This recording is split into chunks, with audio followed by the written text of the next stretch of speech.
vers les montagnes. D'où me viendra le secours. Le secours me vient de l'Éternel, qui a fait le ciel et la terre. Qui a fait les cieux. Shalom. Soyez bénis au nom de Jésus. Fait les cieux et la terre. Qui a fait. Soyez bénis, c'est l'heure de la prière. La parole nous pousse. Sois béni, Fanny, que le Seigneur te bénisse au nom de Jésus. Je suis heureux quand on se voit. J'espère que vous vous portez bien. Comment allez-vous? Vous pouvez me faire signe en m'écrivant oui, je veux bien. Que le Seigneur vous bénisse ensemble. Ce soir, nous allons prendre du temps dans la réflexion parce que les enfants de Dieu sont appelés à avoir plus la réflexion. Sois béni, Fanny, sois béni. Ce soir, nous allons avoir plus le temps dans la réflexion. Et nous allons, à travers la réflexion aussi, voir par rapport à nos jours et nous poser nous-mêmes des questions. Parce que moi, je pense que si nous avons l'écriture, c'est pouvoir les lire et refléter. Dieu ne fait pas des choses en surprise. Dieu avertit toujours. Et Dieu a toujours averti lorsqu'il est en train de travailler, lorsqu'il est en train de faire des choses, lorsqu'il est en train de préparer une chose, il a toujours parlé. Et hier, nous avons vu dans Matthieu chapitre 16 que même avant sa mort, Jésus-Christ avait déjà parlé. Il précède les temps. Et dans les temps que nous vivons, Dieu aussi a parlé. Et si Dieu parle, premièrement, par la parole de Dieu, je vois l'amour de Dieu. Puisqu'il nous aime, il nous avertit d'avance. La parole nous dit que la volonté de Dieu est que tout le monde soit sauvé et parvienne à la connaissance de la vérité. Donc la volonté de Dieu n'est pas que les hommes meurent dans le péché, non. Et j'aimerais rappeler à quelqu'un encore ce soir, si je suis là, ce n'est pas pour que nous puissions nous caresser à la sens du poil ou nous accompagner dans un chemin du mal. Non, si nous sommes là, c'est pour la vie éternelle. Si nous prions, c'est pour la vie éternelle. Si nous prions, c'est pour que tous ensemble, nous nous retrouvons devant le trône de l'Éternel. Et d'ailleurs, c'est ça ma mission, parce que lorsque le Seigneur m'a donné cette vision, les jours que je te baptisais du Saint-Esprit, en cette nuit-là, j'ai entendu la multitude de personnes qui disaient « Béni soit le nom du Seigneur Jésus-Christ, béni soit le nom de celui qui nous a rachetés ». Donc, nous sommes là pour nous préparer au retour de notre Seigneur. Lorsqu'il viendra nous chercher, et notre pensée et même ma motivation doit être dans ce sens. Je n'accompagne personne pour aller en enfer, mais nous nous accompagnons pour aller à la rencontre de notre Seigneur. Alors, vraiment, je nous prie, frères, sœurs, bien-aimés, si nous prenons le temps de prier, nous ne passons pas notre temps pour rien. Et moi, je prie toujours, Seigneur, quand je suis dans ta présence, je ne vais pas passer une heure. Je ne sais pas s'il y a quelqu'un d'entre nous qui veut passer une heure sans bénéficier de quelque chose. Ça sera mieux de regarder la télé ou de dormir. Mais si nous prenons ces une heure, c'est pour que nous puissions bénéficier de quelque chose qui vient de la part de l'Éternel. Et aujourd'hui, comme tous les jours ne doit pas être une habitude, nous allons commencer par la parole. Nous allons prendre le temps de réfléchir tout doucement par la parole de Dieu. Et à la fin, nous allons prier. Et vraiment, ma parole ce soir est que l'Esprit de Dieu puisse nous accompagner. Que le Saint-Esprit puisse remplir là où nous sommes, chez moi, dans ma maison, de son Esprit, et que le Saint-Esprit puisse venir t'envahir là où tu es au nom de Jésus-Christ. De la même manière que la pluie tombe sur la terre dans un champ, laisse que le Saint-Esprit puisse couler là où tu es dans ta maison au nom de Jésus. Pourquoi je dis un champ? Parce qu'un champ est ouvert. Il n'y a pas de chose qui va l'empêcher pour que l'eau puisse descendre. Laisse que le vent de l'Esprit, le Saint-Esprit de Dieu puisse envahir ta maison. Qu'il ouvre nos esprits, qu'il ouvre nos entendements, qu'il ouvre les pensées de nos entendements, afin qu'en méditant la parole de Dieu, ensemble, nous puissions recevoir quelque chose qui vient de la part de l'Éternel. Je demande à l'Esprit de Dieu de préparer nos cœurs. au Saint-Esprit qui vient convaincre le monde du péché, qui puisse venir préparer nos cœurs, qui puisse venir nous convaincre encore en ce moment, afin que ce que nous allons écouter puisse réellement être dans notre cœur et dans notre... Gloire à Jésus. Je vais nous inviter à prendre nos Bibles dans le livre de Matthieu, chapitre 24. Je pense que la première fois, j'avais lu du premier verset jusqu'au verset 31. Aujourd'hui, on descendra en bas, en fait. On ne va pas parler des événements, mais des signes du temps. Matthieu, chapitre 24. Matthieu, chapitre 24. Nous allons ouvrir la parole dans Matthieu, chapitre 24, verset 32.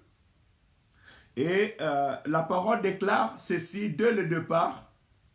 Et j'aimerais que tu l'écris d'un côté, même dans une feuille, ou tu l'écris dans ton esprit. Instruisez-vous. C'est là où la parole commence. Il dit, instruisez-vous. Et shalom, Louis, que le Seigneur te bénisse. Si la parole nous dit, instruisez-vous, cela veut dire que le Seigneur nous appelle à l'instruction. Excusez-moi. Maman Germaine, s'il te plaît, tu nous déranges. Et si des personnes sont dérangées, vous pouvez me suivre sur Facebook. Je suis en live.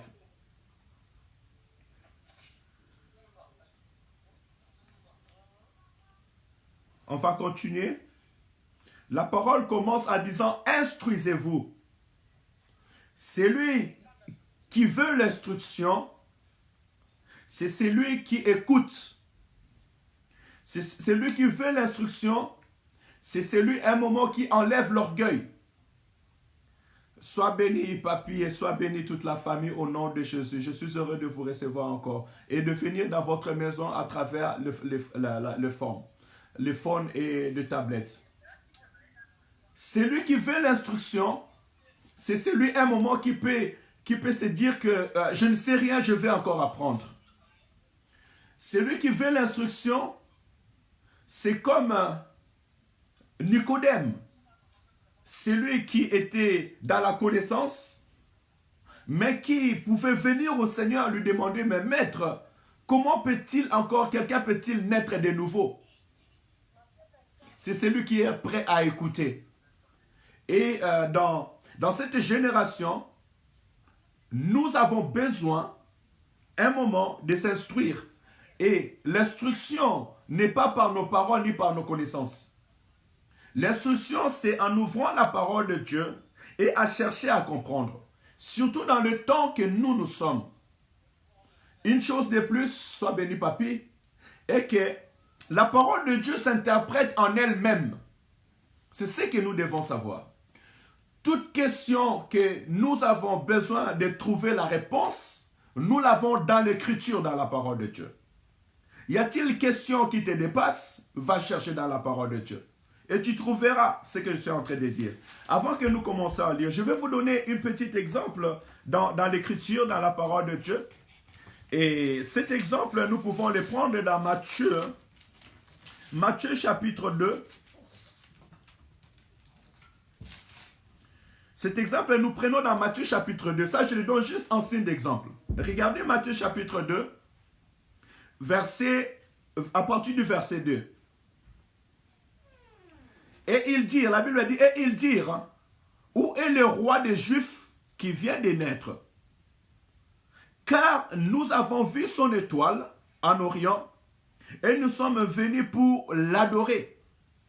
Verset 3, je suis au Matthieu chapitre 2, il dit, le roi Hérode, ayant appris cela, fit troubler, et toute Jérusalem avec lui. Verset 4.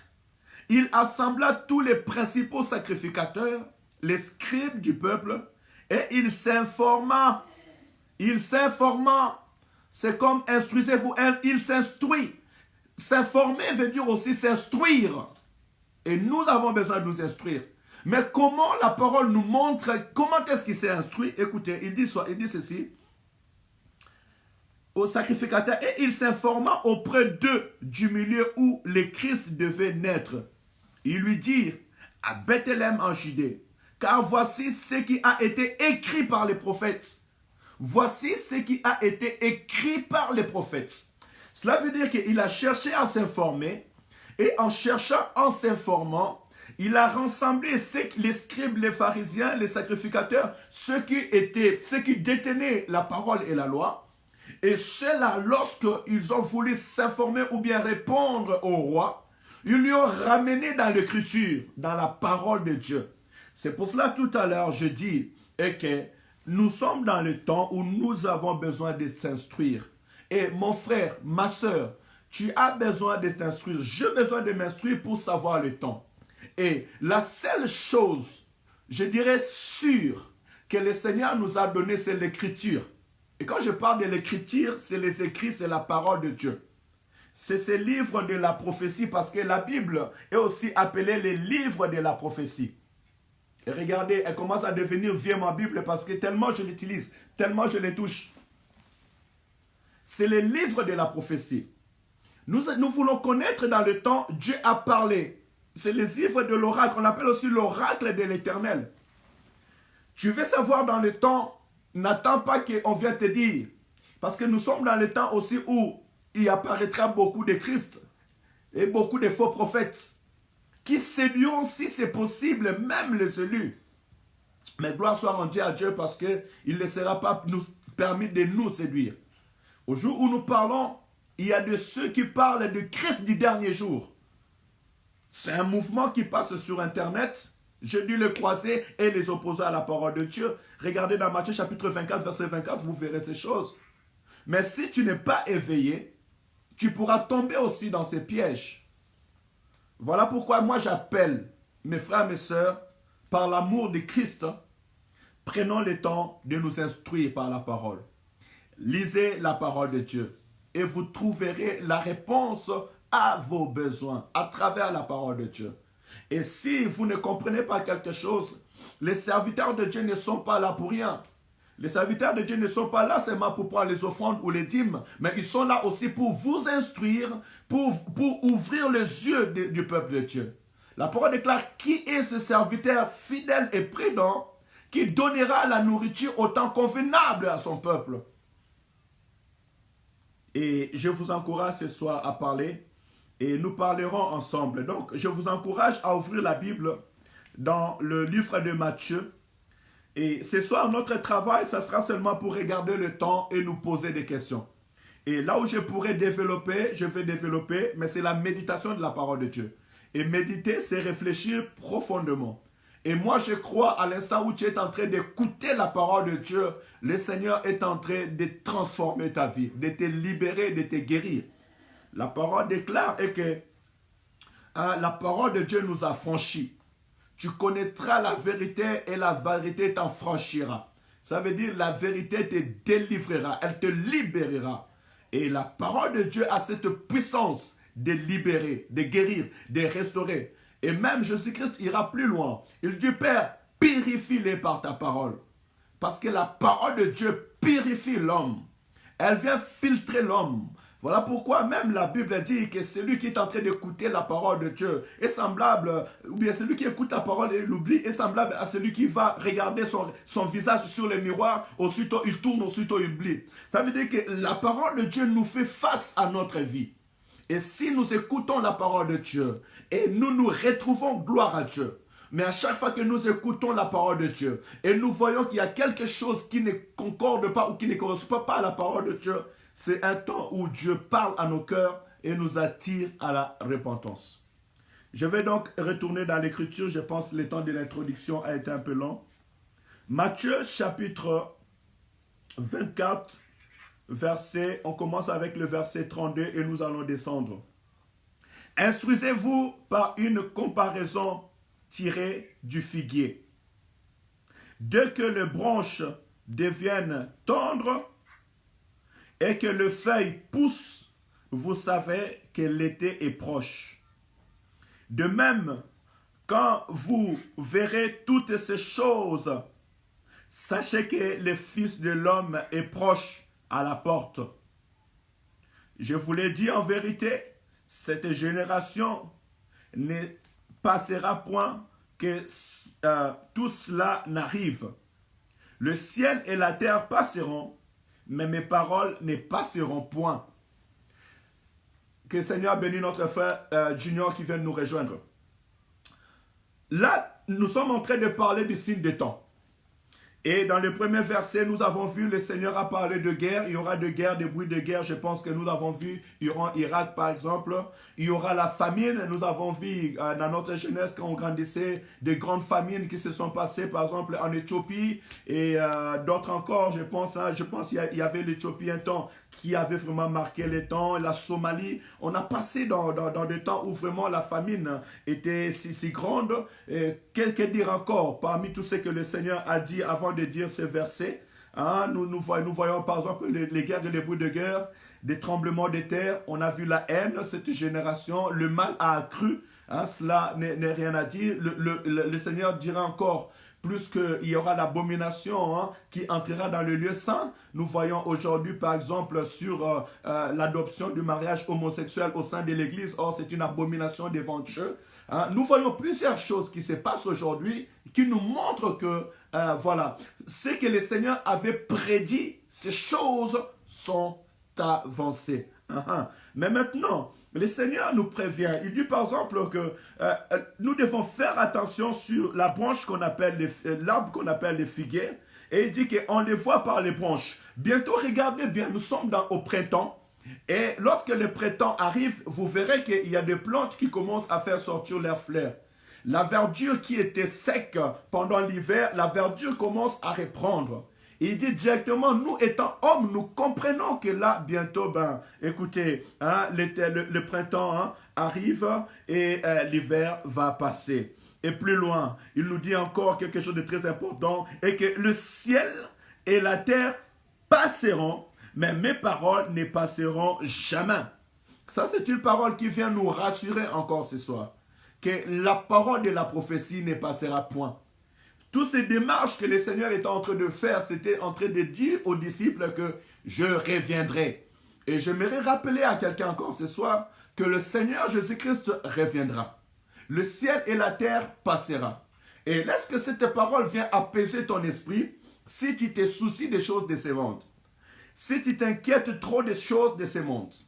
Je peux te rappeler encore ce soir, mon frère, ma soeur, que tu sois vivant ou pas dans la génération que Dieu a réservée de voir sa gloire revenir, personne d'entre nous ira avec sa voiture, personne ira avec son immeuble, personne. On dit que dans ces jours-là, au jour du retour du Seigneur, notre Dieu, les morts en Christ nous précéderont et nous, à un clin d'œil, nous porterons les corps des anges et nous irons à la rencontre du Seigneur. Donc cela veut dire quoi? Cela veut dire que comme la finalité des choses est le meilleur, c'est bien que nous ayons. D'ailleurs, le Seigneur ne laisse jamais son peuple. Le Seigneur ne laisse jamais un enfant. David dit que j'étais jeune et je vieillis. Je n'ai jamais trouvé un juste abandonné, ni ses enfants mendiants du pain. Si tu es en Jésus-Christ, l'Éternel prendra soin de toi. Il prendra soin de ta famille et de tes enfants. Et nous les disons, pas par slogan, mais nous les disons parce que nous vivons ces choses. Alléluia. L'Éternel ne te laissera pas. Mais c'est le moment où de t'instruire pour aller dans le temps, parce que la finalité des choses, ce n'est ni les habits, ce n'est ni à manger, ce n'est ni à boire. La finalité des choses, c'est notre rencontre avec notre Seigneur.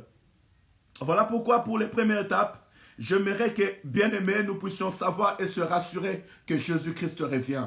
Le roi des rois va revenir. Nous avons tous une place devant le trône de l'Éternel et nos vies doivent être focalisées par lui. Mais regardez maintenant ce qu'il nous donne. Et là où nous devons nous instruire, il nous donne des signes. Hier, j'avais fait un petit peu l'introduction dedans et aujourd'hui, je vais un petit peu avancer. Au verset 36, le Seigneur dit ceci. Pour ce qui est du jour et de l'heure, personne ne le sait, ni les anges de cieux, ni le Fils, mais le Père seul. Pour ce qui est des jours que le Seigneur va venir, comme tous nous le savons, et que personne ne le sait, que personne ne te trompe, que Jésus revient aujourd'hui, demain, hier, peut-être à la minute près, peut-être 10 ans, 3 ans, 4 ans, peut-être ça sera dans la génération de nos petits-enfants. Nul ne le sait, seul le Père le sait. Donc en ce moment, cela veut dire que nous sommes avertis, mais nous ne savons pas quand. Souvent, on les remarque ici en France, c'est quand tu as rendez-vous avec le EDF. Ils te disent, ben, écoute, les rendez-vous est entre 8 heures du matin et 13 heures. D'autres encore, les rendez-vous est dans la journée de demain ou le samedi ou le lundi. Donc, si tu as vu le travail, il faut que tu laisses quelqu'un chez toi à la maison pour rester veillé. Ou toi-même, il faut que tu restes à la maison parce que tu ne sais pas à quelle heure comment le technicien va venir. Tu restes, et je pense que plusieurs d'entre nous, ceux qui ont eu déjà la chance de louer autre, ils savent ce moment. Et que tu dois rester parce qu'il doit venir, mais tu ne sais pas quand il va venir. Cette attitude-là que tu as chez toi, il faut aussi spirituellement aussi que nous, étant enfants de Dieu, premièrement, nous avons cette assurance. Parce que j'ai cette assurance, pourquoi? Parce que j'ai appelé le technicien, je sais qu'il vient. Et il m'a donné rendez-vous qu'il viendra. Mais je ne sais pas à quelle heure il va venir. Qu'est-ce que je ferai? Je l'attendrai. Ou bien je veux faire de mieux de me rassurer que mon entrée est accessible. Afin que lorsque l'intervenant viendra, il puisse venir faire ce qu'il a à faire. De la même manière aussi, bien-aimés. Puisque nous savons que Christ revient, il faut que nos esprits aussi, notre être soit prêt. Je ne sais pas à quelle heure, à quel moment il va venir, mais je sais qu'il reviendra. Voilà pourquoi dans mon cœur, je dois être prêt. Mon esprit doit être prêt. Ma vie doit être prête. Comment est-ce que ma vie sera prête? C'est tout simplement en ayant cette communion avec lui. En ayant cette attente, une attente spéciale avec le Seigneur. En évitant tout ce qui peut venir souiller mon corps, souiller mon âme, souiller mon esprit. Afin que lorsque le retour du Christ sera, que je ne sois pas surpris. Je ne t'annonce pas un message de crainte, mais j'annonce un message d'éveil spirituel. Que nous sommes dans un temps où chacun de nous doit veiller sur lui-même, sur ses pas. Dans un temps où l'amour de Dieu est encore manifesté, surtout à l'église. Et nous, premièrement, l'église, nous devons être heureux parce que nous connaissons ces choses. Les choses que je suis en train de parler maintenant, ton voisin ne l'écoute pas. D'autres personnes ne le savent pas. Les directeurs, les docteurs, les ministres, d'autres ne le savent pas. Parce qu'ils n'ont pas reçu la chance et la grâce de recevoir ce que nous recevons. Parce que la parole déclare qu'il vous a été réservé de connaître les secrets du royaume. Ce que les autres ne leur ont pas été réservé de le connaître. Alors, que fais-tu de ta connaissance? Écoutez ce que la parole nous dit. Au verset 36, il dit, pour ces jours, où je viens de lire 36, donc je descends directement à 37, ce qui arriva au temps de Noé arrivera de même aux avènements du Fils de l'homme. Qu'est-ce qui arriva à Noé? Car dans le jour qui précède le déluge, les hommes mangeront. Et les hommes mangeaient et buvaient. Se mariaient et marièrent leurs enfants. Jusqu'au jour où Noé entra dans l'arche, et ils ne se doutèrent de rien. Jusqu'à ce que le déluge vienne et les emportèrent tous. Il en sera de même à mon avènement, à l'avènement du Fils de l'homme. Je m'arrête là. Écoutez, bien-aimés dans le Seigneur. Et cette parole est très importante et très capitale, ce que la parole est en train de nous dire maintenant.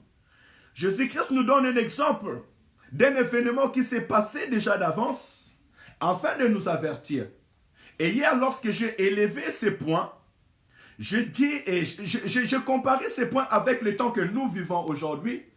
Et j'ai vu que le Seigneur, en nous montrant ces temps, il y a quelque chose aussi, ou bien il nous répond dans un angle par rapport au temps d'aujourd'hui. Shalom, ma sœur Chantal, que le Seigneur te bénisse. Premièrement, il nous parle des temps de Noé. Qu'est-ce qui s'est passé dans les temps de Noé? Dans les temps de Noé, Dieu s'était repenti d'avoir créé l'homme.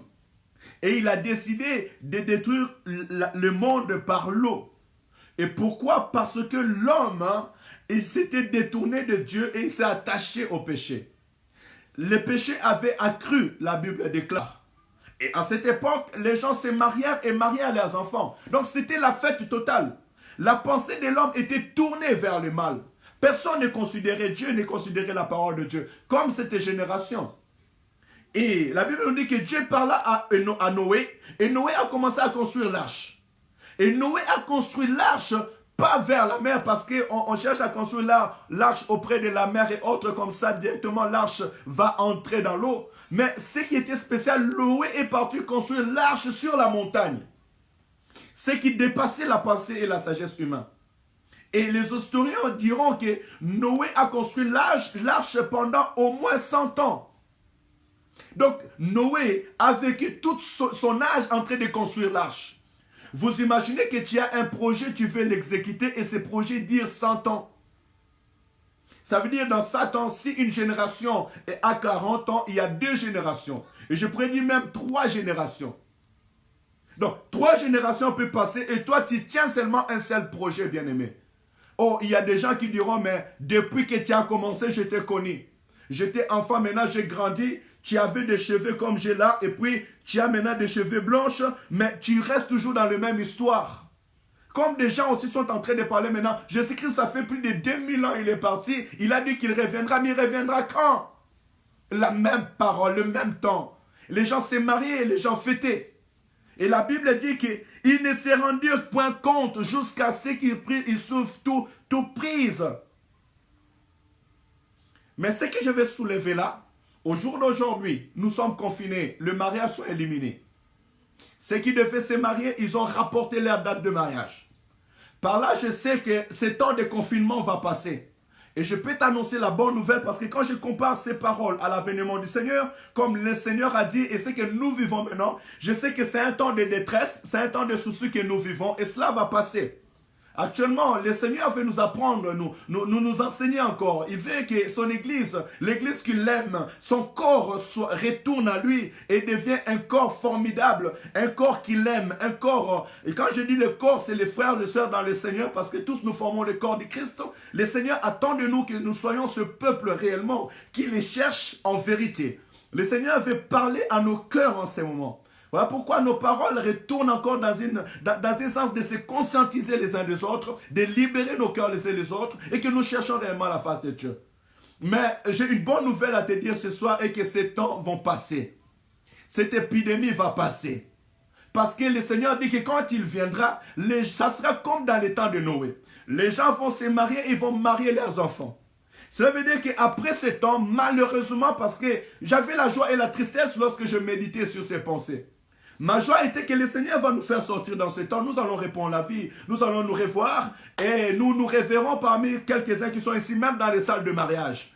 Et nous nous rappellerons ce que nous sommes en train de dire. Voilà, la vie va répondre. Ce que nous vivons maintenant, on l'oubliera. Ça sera un témoignage. Mais ce qui me fait mal est que, après ce confinement, où sera ta vie? Après que tu étais resté chez toi et tu réfléchissais.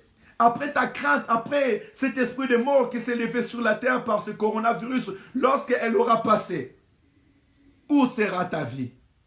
Comment tu vas te comporter? Comment tu vas agir? Est-ce que tu vas te détourner devant le Seigneur, comme nos aînés aussi? Ils ont vu la main de Dieu lorsqu'ils sont entrés dans les Cana, ils ont tout oublié. La parole déclare, lorsque tu mangeras le lait et le miel, n'oublie pas l'Éternel, ton Dieu qui t'a fait sortir de l'Égypte. Lorsque tu vivras, lorsque tu entreras dans ton mariage, lorsque tout ira bien, lorsque tu commenceras à aller dans ton travail et revenir, est-ce que tu te rappelleras que tu es en train de prier chaque soir et chaque matin? Est-ce que tu te rappelleras que tu es en train de chercher la face de l'Éternel, ton Dieu? Bien-aimé, mon souci est là encore ce soir. Et que lorsque ce temps passera, rappelle-toi que le Seigneur viendra nous surprendre. Ne t'abandonne pas dans le fait. Ne t'abandonne pas dans le plaisir de ce monde. Mais que ce temps puisse nous montrer un exemple. Parce que là, Dieu a montré un grand exemple sur la terre.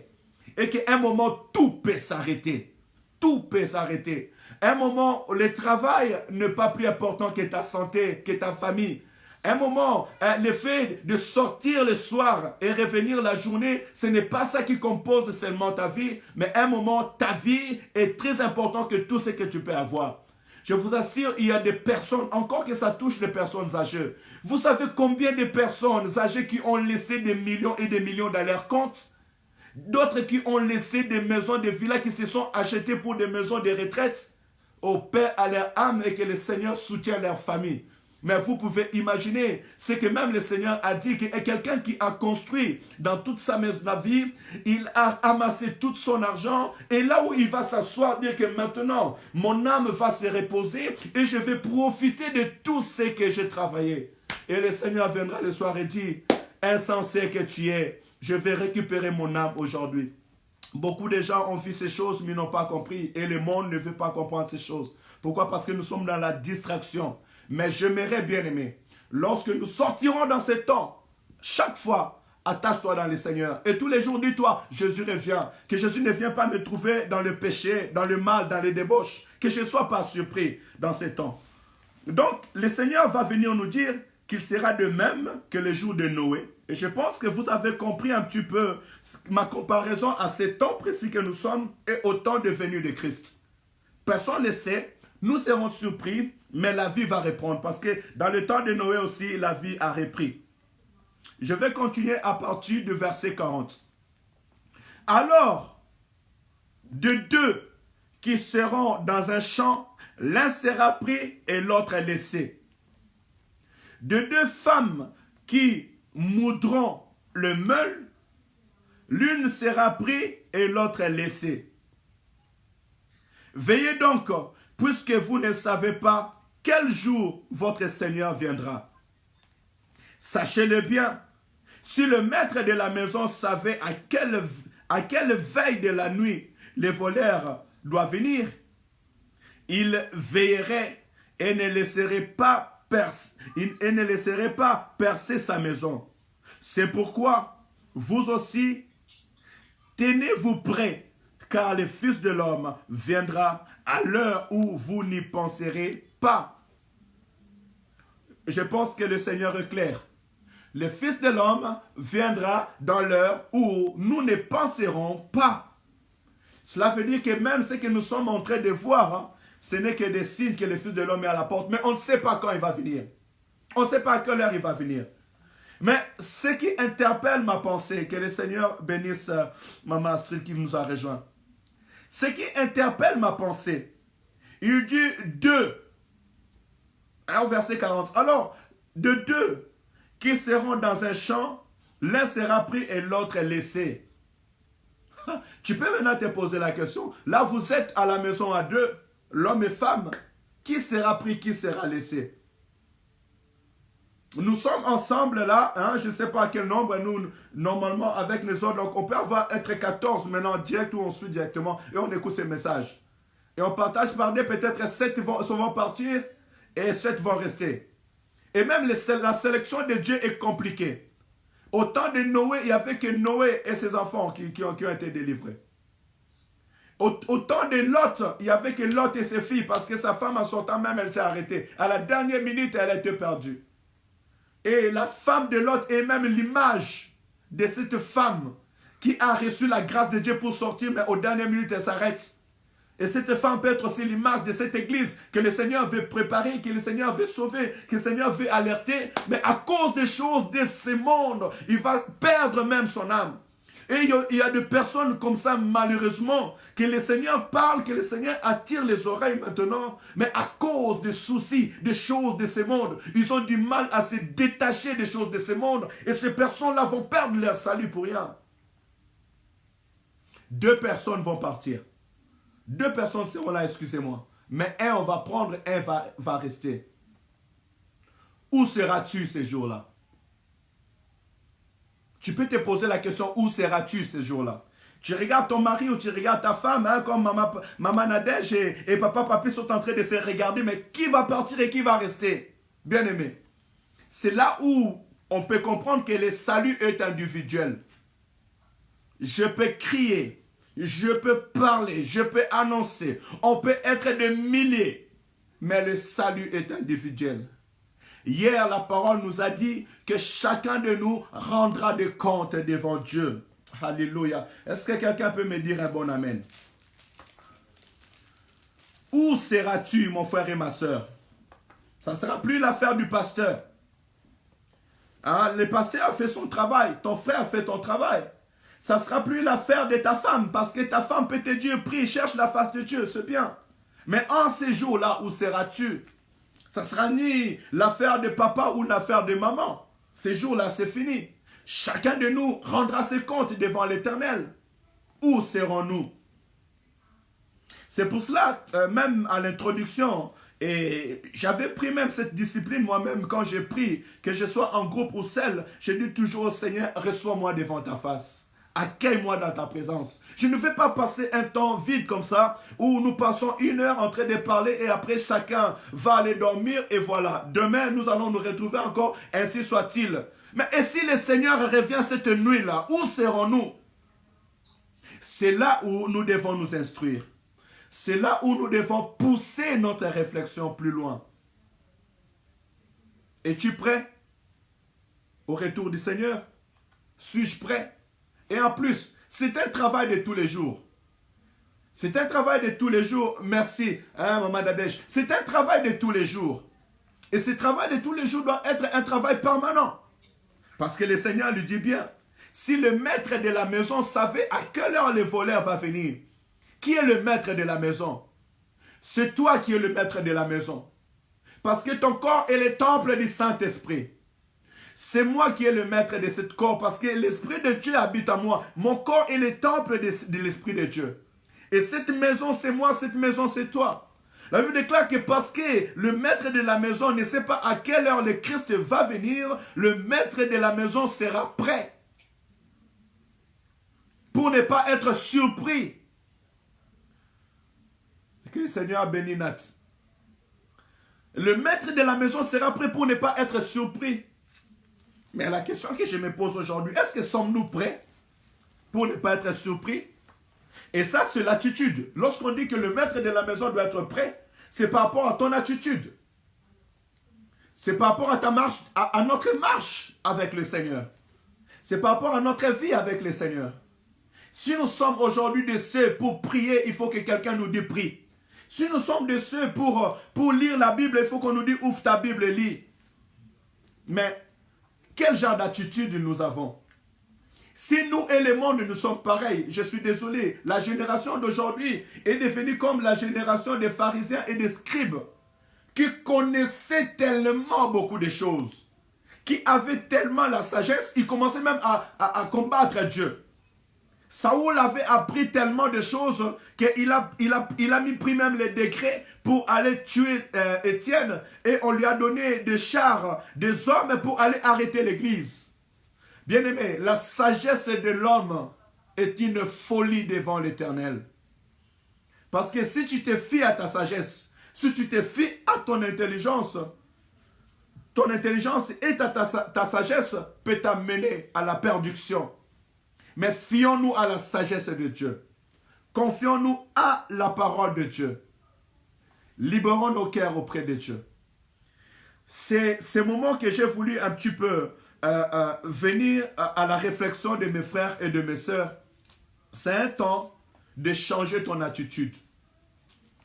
Change ton attitude. Changeons nos attitudes. L'Église doit changer son attitude, sa manière d'être, sa manière de vivre. L'unité entre nous, la paix entre nous, l'amour entre nous, un amour sincère. Le monde s'inquiète de ceux qui vont boire, de ceux qui vont manger, de ceux qui vont se vêtir, de leur mariage, de leur compte bancaire. Le monde se soucie de cela.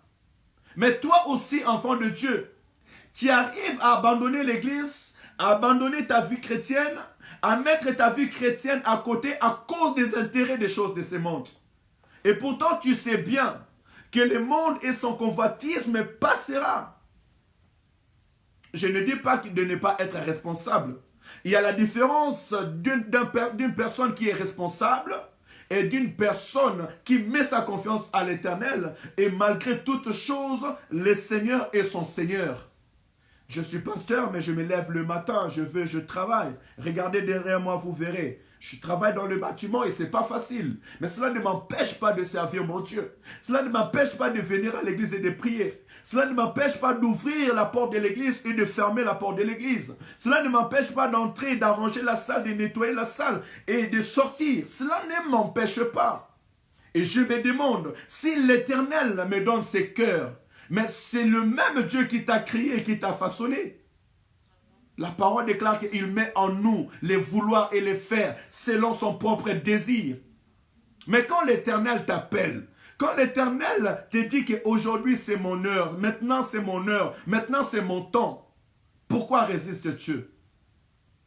J'aimerais pas au milieu de nous parce que actuellement nous sommes de ceux, nous sommes semblables comme Lot et sa femme et sa famille. Hein.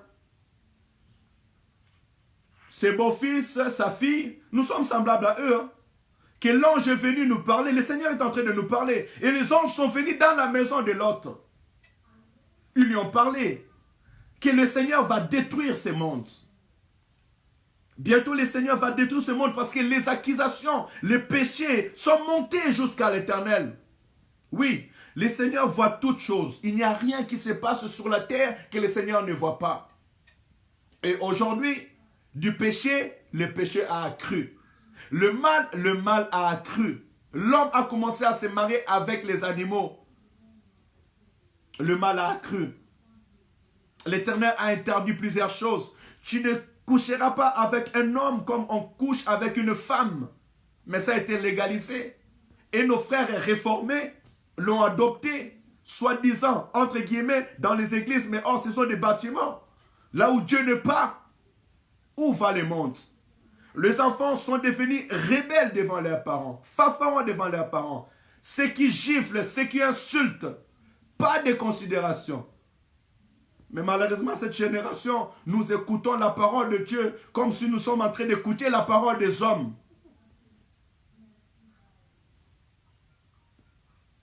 Israël avait la prophétie. Israël avait les prophètes.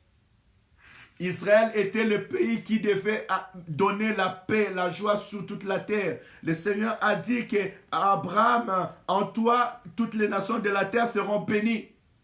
Mais malgré leurs prophéties, malgré leurs paroles, malgré que les gens venaient de tous les coins à Jérusalem pour adorer, ce peuple s'est montré incrédule devant Dieu. Ils ont rejeté la grâce de Dieu. Il est venu chez les siens, mais les siens ne l'ont point reçu. Ainsi dit la parole. Ne soyons pas de ceux-là.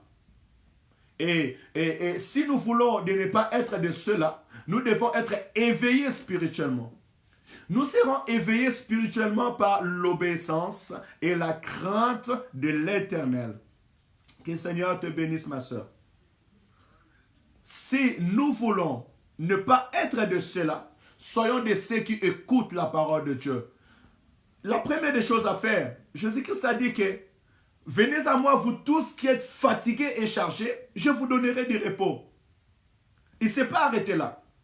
Et il dit, prenez mon joug est léger. Prenez mes instructions. La volonté de Dieu est que nous puissions garder sa parole et le mettre en pratique. C'est ce que le Seigneur nous demande. Le Seigneur ne te demandera pas de donner ton père ou ta mère ou tes enfants comme le monde les font. Le Seigneur ne te dira pas, tu auras du succès dans 2 ans, 3 ans après tu vas mourir. D'autres sont en train de signer des pactes et de mettre leur sang sur des papiers en disant que voilà, c'est fini, toi tu auras du succès pendant 3 ans, 4 ans, 5 ans et après tu vas mourir. Comme le monde le fait.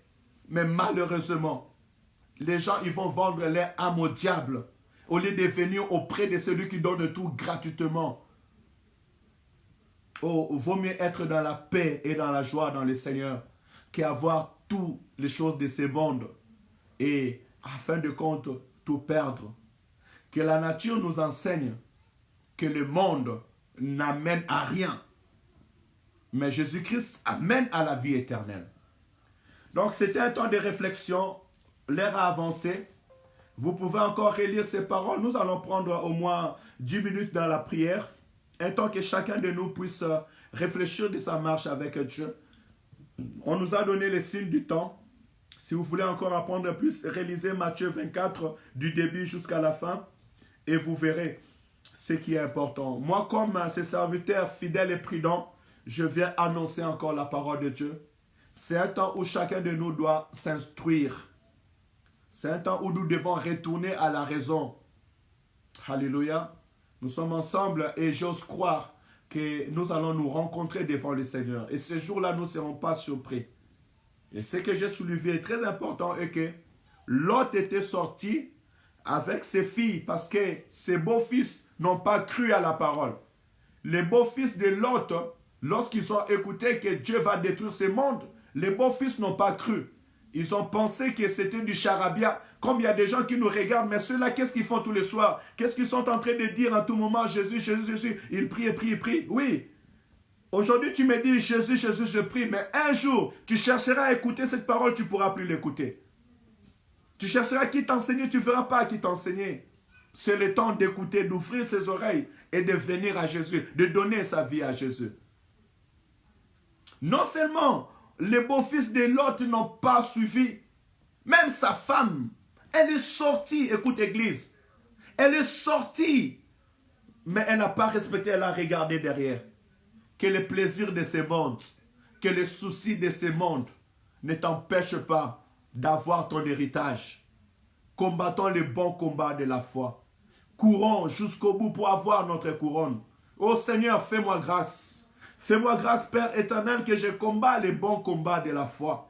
Fais-moi grâce, Père éternel, que je combats les bons combats de la foi, Seigneur. Que je ne puisse pas perdre ma couronne à la dernière minute, oh Jésus. Père éternel, fais-moi grâce et qu'en ces jours-là, je ne sois pas de ceux que tu diras que je ne vous ai jamais connus. Ainsi doit être notre prière. Alléluia. Je vais nous inviter à prier, bien-aimés. Nous allons prier, rendre gloire à Dieu pour ces moments. Célèbre l'Éternel, ton Dieu, là où tu es. Commençons à louer l'Éternel. Le temps que je vais mettre un chant d'adoration et ça va nous accompagner. Rendons grâce à Dieu. Louons l'Éternel, notre Dieu. Célébrons le Seigneur de nos vies, le Seigneur de nos âges.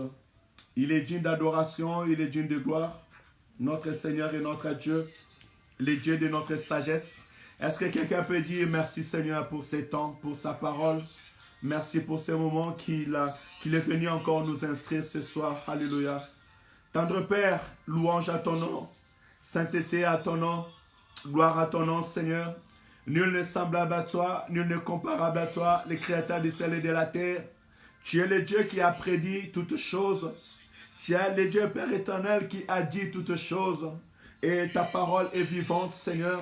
Tu es le Dieu ce soir qui vient nous faire vivre Seigneur ces promesses. Papa, aujourd'hui tu as transporté nos esprits devant ton trône. Tu as transporté nos pensées devant ton trône, Seigneur, pour venir parler à nos cœurs, pour venir parler à nos esprits. Seigneur, je te dis merci car tu as parlé à ma soeur, tu as parlé à mon frère, tu as parlé à mon bien-aimé, Seigneur, ce soir. Tu as parlé à ton église, Père éternel. Tu es venu alerter nos esprits. Comme Père éternel, un père qui dit à ses enfants, faites attention. Faites attention parce que je reviens et j'aimerais bien que lorsque je reviendrai, je trouve toutes choses en ordre. Seigneur, tu as parlé aussi au cœur de tes enfants ce soir. Que ton nom soit loué, que ton nom soit glorifié, Père éternel, que ton nom soit exalté, Jésus. Papa, un grand merci encore parce que nous te connaissons, parce que je te connais, parce que mon frère, parce que ma soeur te connaît, Père éternel. Seigneur, tu as préféré que nous ne soyons pas des aveugles, tu as préféré que nous ne soyons pas des inconscients, mais tu as préféré que nous soyons des hommes et des femmes, Père éternel, conscients dans le temps, conscients dans l'événement, afin que rien ne puisse, Père éternel, nous surprendre. Papa, je vois encore ton amour. Je vois cet amour, Père éternel, qui me parle dans ta parole et que ta volonté et que tout le monde soit sauvé et parvienne à la connaissance de la vérité. Seigneur, c'est parce que tu veux que ma soeur soit sauvée. Bien-aimé, c'est parce que Jésus veut que tu sois sauvé que tu es en train d'écouter ces paroles. C'est parce que le Seigneur veut que tu sois sauvé et que tu es en train d'écouter cet appel. C'est parce que le Seigneur veut que ta femme soit sauvée, tes enfants soient sauvés, que l'Église soit sauvée, que nous sommes en train d'écouter encore ces paroles. Reçois l'amour de Dieu, reçois la bonté de Dieu, reçois la fidélité de Dieu. Dieu ne s'émerveille pas dans la mort d'un péché, mais la Bible déclare une joie est au ciel lorsque une âme revient à l'Éternel. Lorsque une âme vient à Jésus, Dieu est dans la fête, le ciel est dans la joie et l'Église est dans la joie. Que le Seigneur nous bénisse encore ce soir, bien-aimés. Alléluia. Que ton âme bénisse le Seigneur pour cette grâce, pour ce temps. pour ces moments, pour cette connaissance qu'il a encore apportée à nos esprits ce soir. Et j'aimerais maintenant, bien-aimé, que chacun de nous puisse regarder son cœur. Est-ce que si Jésus revient ce soir, nous serons avec lui? Est-ce que si nous surprend à 1h, à 2h, à 5h du matin, ou demain ou après-demain, est-ce que nous serons prêts? S'il y a quelque chose qui t'a séparé de Dieu, dis Seigneur, me voici. Et ça, c'est un problème de cœur, parce que la Bible dit, lorsque le fils prodigue était parti, et il a vu dans l'adultère, il a gaspillé son argent dans des femmes et dans des soucis, et il a vu que sa vie n'était pas bonne. Il a réalisé que sa vie chrétienne, sa manière de marcher n'était pas bonne. Peut-être à cause de l'argent, à cause de l'homme, à cause de la femme, à cause de X raisons dans ta vie, tu t'es éloigné de Dieu. Tu t'es éloigné de la parole de Dieu. Tu as laissé Dieu à côté. Ou des fois, tu faisais semblant devant les gens que tu priais, mais réellement dans ton cœur, tu t'accrochais pas à Dieu à cause de X raisons. Et qu'aujourd'hui, tu attends cette parole. Tu vois l'amour de Dieu. J'aimerais, Père éternel, que nous retournons au cœur du Seigneur et dis à Dieu, pardonne-moi. Le fils prodigue a dit, je retournerai dans ma maison, je retournerai auprès de mon père et je lui dirai, papa, je ne suis pas digne d'être appelé ton enfant. Prends-moi, considère-moi même comme ton serviteur. Est-ce qu'il y a quelqu'un qui peut retourner auprès du Seigneur ce soir et lui dire, Seigneur, je ne suis pas digne d'élever ta voix, mais je reviens à toi. C'est toi qui es mon sauveur et Seigneur, c'est toi qui es mon Dieu. Papa, dans le monde, j'ai cherché le monde, mais je n'ai rien reçu. J'ai cherché les biens de ce monde, mais cela ne m'a pas apporté la paix. J'ai couru derrière les hommes, j'ai couru derrière la femme, j'ai couru derrière le plaisir de ce monde, derrière l'alcool, derrière l'ivrognerie, mais je n'ai rien reçu. Seigneur, je reviens à toi ce soir. Seigneur, je viens, Père éternel, à toi ce soir, Saint d'Israël, toi qui es le maître du ciel et de la terre. Père éternel, tu dis que si vous revenez à moi, je ne vous regarderai pas avec un regard sévère, mais je vous regarderai avec un regard de miséricorde. Père, aie miséricorde de ma vie ce soir. Père, pardonne-moi ce soir. Père, aie miséricorde de ma famille, de ma maison, Père éternel, ce soir. Papa, ma prière ce soir, Saint d'Israël, que nous trouvons grâce à tes yeux. Père, aie pitié, Seigneur, et miséricorde de mon frère et de ma soeur, Papa, de ton église, du corps de Christ ce soir, Saint d'Israël. En ce moment, Père Saint, toi qui sondes le cœur et le rang, tu connais le cœur de mon frère. Tu connais le cœur de ma soeur, tu connais nos vies, Saint d'Israël. Il n'y a rien qui peut être caché devant toi, Père éternel. Papa, ton peuple revient à toi. Nous revenons à toi, Père éternel. Nous nous repentons devant ta face, Saint d'Israël. Nous venons nous repentir devant toi, ô Père éternel. Papa, toi qui pardonnes les péchés de l'humanité. Toi qui ôtes nos péchés, Père éternel. Toi qui effaces nos transgressions, ô Saint d'Israël. Papa, accueille-nous devant ta face, Seigneur. Papa, tu dis, je ne rejetterai personne qui viendra à moi, Saint d'Israël. Tu ne rejettes pas ce qui vient à toi, Saint d'Israël. Nous voici, Saint d'Israël.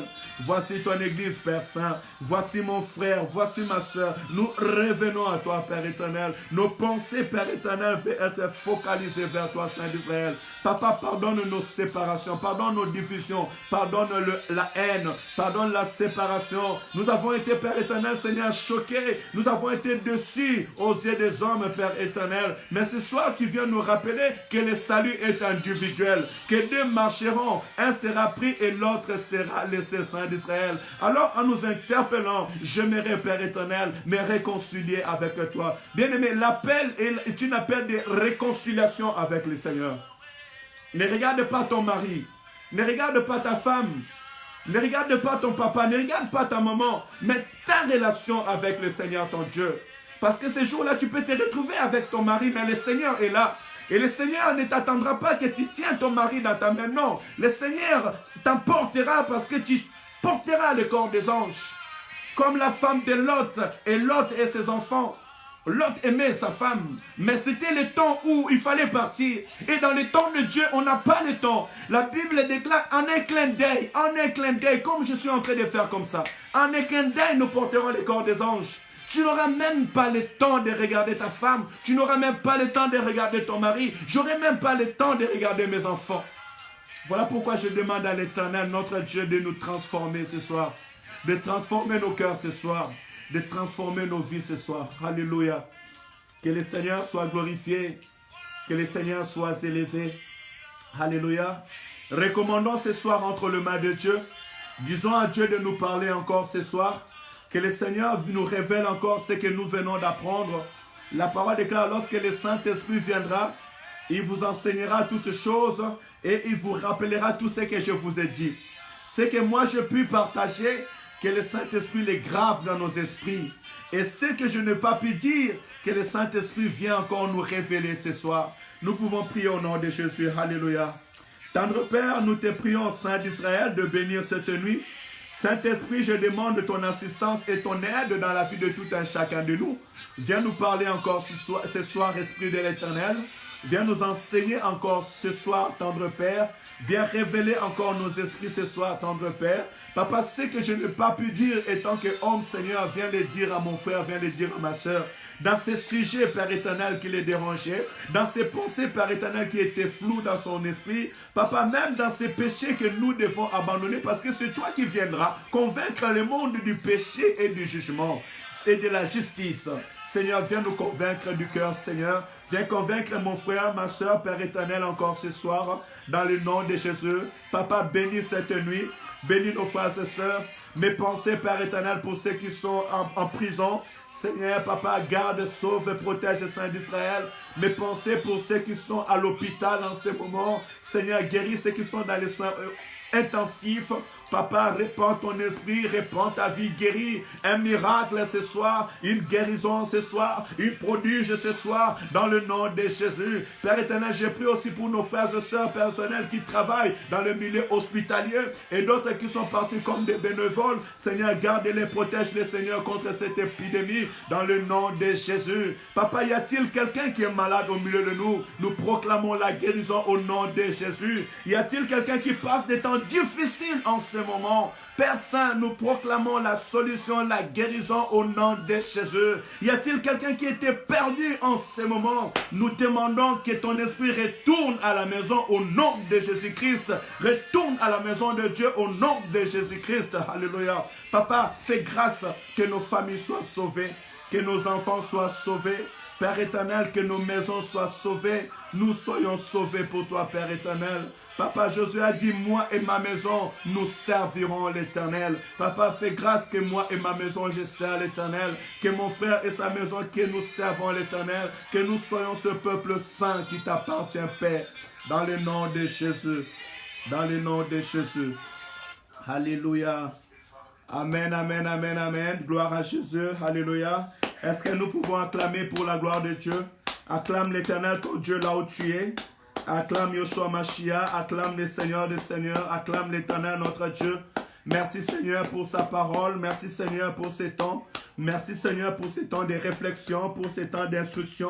Que le nom de Jésus soit glorifié, que le nom de Jésus soit élevé, que le nom de Jésus soit exalté. Alléluia, alléluia. Hosanna à l'agneau de Dieu, Hosanna à celui qui vient au nom du Seigneur Jésus-Christ. Hosanna à celui qui revient pour chercher son église. Hosanna au roi des rois, Hosanna au Seigneur des seigneurs. Hosanna à celui qui nous donne la vie éternelle. Hosanna à celui qui nous guérit. Hosanna à celui qui nous restaure. Hosanna à Jésus-Christ. Hosanna à celui qui porte le nom de Jésus-Christ. Hosanna au roi de la terre et des cieux. Hosanna au Seigneur des seigneurs. Alléluia. Que le nom de Jésus soit glorifié. Que le nom de Jésus soit élevé. Je suis dans la joie, bien-aimés. Vous savez, quand je vous parle, vous pouvez sentir même le bouillonnement de mes entrailles. Je suis dans la joie de pouvoir partager la parole de Dieu. Et je remercie le Seigneur parce qu'il a jugé bon d'utiliser ma bouche pour pouvoir exhorter mes frères et sœurs. Hein? Dormez dans la paix, dormez dans la joie. Le Seigneur est avec nous. Nous sommes dans la présence de Dieu. Nous devons élever Jésus. Ne permets à personne de te distraire avec les coronavirus et autres. Non, non, non. Élève Jésus. Glorifie Jésus. La parole déclare, lorsque vous élèverez des fils de l'homme, vous